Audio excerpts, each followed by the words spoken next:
제롬 파월 연준 의장이 오늘 오후 열린 상원 금융위원회 청문회에 출석했습니다. 파월 의장은 출석에 앞서 인플레이션 압력이 예상보다 길어지고 있다는 내용을 서면으로 제출한 것으로 알려졌습니다. 김상은 기자가 전해드립니다. 연방준비제도의 제롬 파월 의장이 물가 상승이 예상보다 오래 지속될 수 있다고 상원 금융위원회 청문회 출석에 앞서 미리 제출한 서면을 통해 전했습니다. 그러면서 물가 상승률은 결국 연준의 목표치인 2%로 낮아질 것으로 예상하지만 당분간은 물가 상승 압력이 길어질 것이라고 전망했습니다. 지난 7월 소비자 물가지수는 지난해 같은 기간에 비해 5.4% 상승하면서 물가 상승이 일시적인 현상일 것이라는 연준의 기조가 압박을 받을 것이라고 금융 전문가들이 평가하고 있습니다. 특히 코로나19 팬데믹으로 일부 분야의 공급망에 차질이 있어 물가 상승의 주요 원인으로 꼽혔습니다. 이번 연설에서 파월 의장은 지속적인 물가 상승과 고물가가 유지된다면 기준금리를 올릴 것이라고 전했습니다. 앞서 연준은 조만간 자산 매입 축소, 테이퍼링을 시작할 수 있다고 밝힌 바 있습니다. 테이퍼링이 시작되면 향후 금리 인상이 예상되면서 이르면 내년으로 앞당겨질 가능성도 제기되고 있습니다. 연준의 이 같은 금리 인상을 자극하는 소식으로 주식시장은 사흘째 하락세를 보였습니다. 지난 월요일은 개장 직전부터 금리 변동과 에너지 위기에 대한 우려가 시장 전체를 강타했습니다. 특히 마이크로소프트나 구글, 페이스북 등 기술주가 연이어 1% 이상 하락세를 보였습니다. 금리 인상이 예상되면서 금, 은, 달러 등 안전자산 선호가 확대될 것으로 예상됩니다. KTN 뉴스 김상은입니다. 백인 경찰이 흑인 용의자를 체포하는 과정에서 과잉 진압 논란이 또다시 불거지고 있습니다. 경찰이 이미 제압한 흑인 용의자에게 경찰견을 풀어 물게한 영상이 공개돼 검찰과 연방수사국이 조사에 들어갔습니다. 김상은 기자가 보도합니다. 2명의 백인 경찰이 한 흑인 용의자를 막아섭니다. 다른 경찰이 개 목줄을 느슨하게 풀어주자 경찰견이 달려들어 용의자의 발목을 뭅니다. 용의자가 제압된 후에도 경찰은 개 목줄을 느슨하게 풀어 용의 남성을 물도록 내버려뒀습니다. 해당 영상을 찍은 사람은 경찰이 사람을 물도록 내버려뒀다며 소리를 지릅니다. 미주리주에서 지난 9월 20일 개인 사업체의 무단 침입으로 의심되는 용의자를 체포하는 과정에서 이 같은 일이 벌어졌습니다. 해당 영상이 공개되자 연방수사국 FDA는 과잉 진압과 관련해 조사에 들어갔습니다. 흑인 인권단체에서도 강하게 반발하고 나섰습니다. 용의자가 이미 2명의 경찰에게 제압된 상황에서 비인간적인 과잉 진압을 했다며 해당 사건의 3명의 백인 경찰에 해고를 요구했습니다. 하지만 경찰은 용의자의 위협을 받은 상황에서 이루어진 정당한 제압이었다고 주장합니다. 경찰에 따르면 용의 남성은 경찰을 죽이겠다고 위협을 가했고 도로에서 난동을 부려 추가 사고를 막기 위해 강한 제지를 했다고 주장합니다.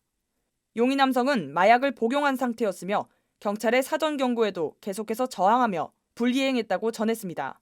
KTN 뉴스 김상은입니다. 연방의회가 여름 휴회를 끝내고 내년도 예산안 처리를 위한 본격적인 협상에 돌입했습니다. 올해 회계 연도는 이달 30일까지입니다. 이번 의회 회기의 주 쟁점은 바이든 대통령의 역점 사업인 1조 2천억 달러 규모의 인프라 예산과 3조 5천억 달러 사회성 예산안들의 처리 등입니다. 민주당은 12월 3일까지 연방정부 자금을 지원하는 부채 한도를 내년 12월까지 유예하는 법안을 하원에서 처리해 상원으로 넘겼습니다.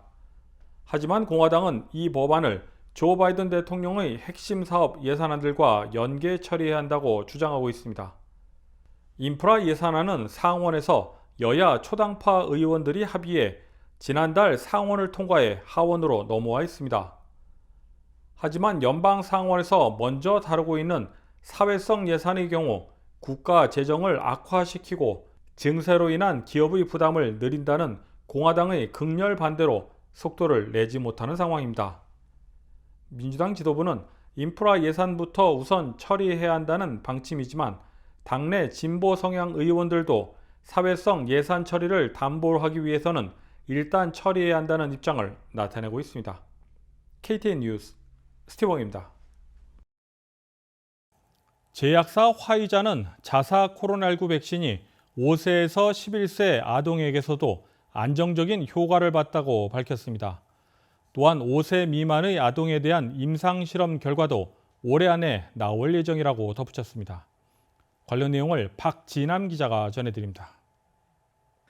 화이자와 바이온테크가 임상시험에서 2회 용량을 투여받은 5세 내지 11세 어린이에게서 강력한 항체 반응과 우호적인 안정성 결과를 보여주는 데이터를 식품의약국에 제출했습니다. 이로써 화이자 백신은 어린 아이들에 대한 코로나19 백신 접종 승인에 한 걸음 더 다가섰습니다. 화이자는 앞으로 몇 주 안에 해당 연령대에 대한 백신 긴급 사용 승인에 대한 공식 요청서를 제출할 계획이라고 화요일 밝혔습니다. 이번 임상시험에는 2,268명의 어린이들이 참가했습니다.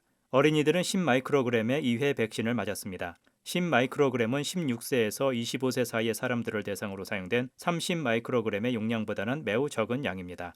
화이자 측에서는 안정성, 내약성 및 면역원성 측면에서 바람직한 용량을 신중하게 선택했다고 말했습니다. 한편 5세 미만의 어린이를 위한 별도의 임상시험에서 참가자들은 3마이크로그램의 백신을 받고 있다고 말했습니다.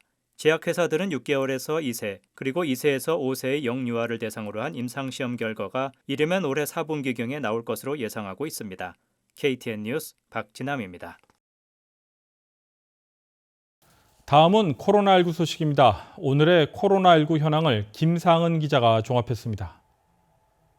9월 28일 오후 2시 50분 기준 미국 내 코로나19 누적 확진 환자는 4,397만 6,776명, 누적 사망자는 70만 9,702명입니다. 어제 하루 동안 신규 확진 환자는 18만 7,803명 늘었고 신규 사망자는 2,979명 증가했습니다. 주별 누적 확진 환자는 캘리포니아, 텍사스, 플로리다, 뉴욕, 일리노이 순으로 많습니다. 주별 누적 사망자는 캘리포니아, 텍사스, 뉴욕, 플로리다, 펜실베니아 순으로 많습니다. 다음은 조지아주 코로나19 현황입니다. 오후 2시 50분 집계에 따르면 조지아주의 누적 확진 환자는 121만 6,039명, 누적 사망자는 22,228명으로 집계됐습니다. 신규 확진 환자는 2,453명 증가했고 신규 사망자는 106명 늘었습니다. 다음은 카운티별 집계입니다. 풀턴 카운티 누적 확진 환자 10만 7,169명, 누적 사망자는 1,511명입니다. 월요일 대비 신규 확진 환자는 184명 늘었고 신규 사망자는 3명 늘었습니다. 귀네 카운티 누적 확진 환자 10만 5,974명, 누적 사망자는 1,254명입니다. 신규 확진 환자는 202명 늘었고 신규 사망자는 4명 늘었습니다. 이상 오늘의 코로나19 현황이었습니다.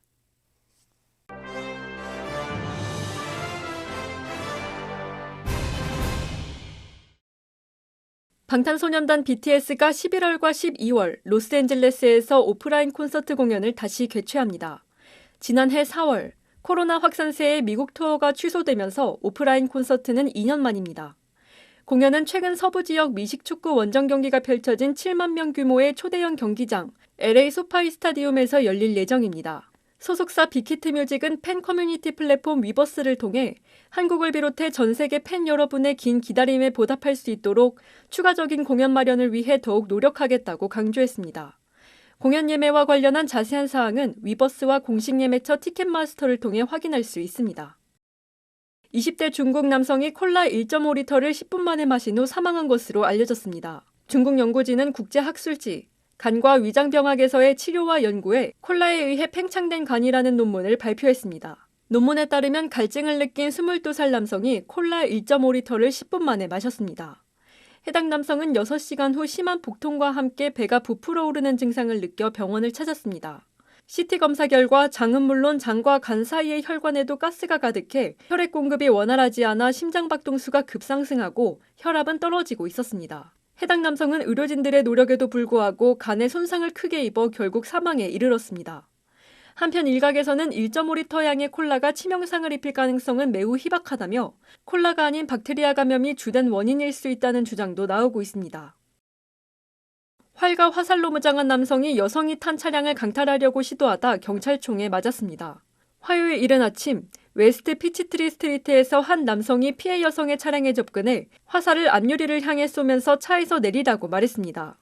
차에서 내린 여성은 다치지는 않았습니다. 캅카운티와 마리에타 경찰은 오전 7시 10분경 사우스 마리에타 파크웨이 파우더 스프링 로드에서 용의자를 발견했습니다. 용의자가 경찰을 향해 활과 화살을 나누자 경찰이 총을 발사했고 총에 맞은 용의자는 병원으로 이송돼 치료받고 있다고 경찰은 밝혔습니다. 이상으로 9월 28일 KTN 뉴스를 모두 마칩니다. 시청해주신 여러분 고맙습니다.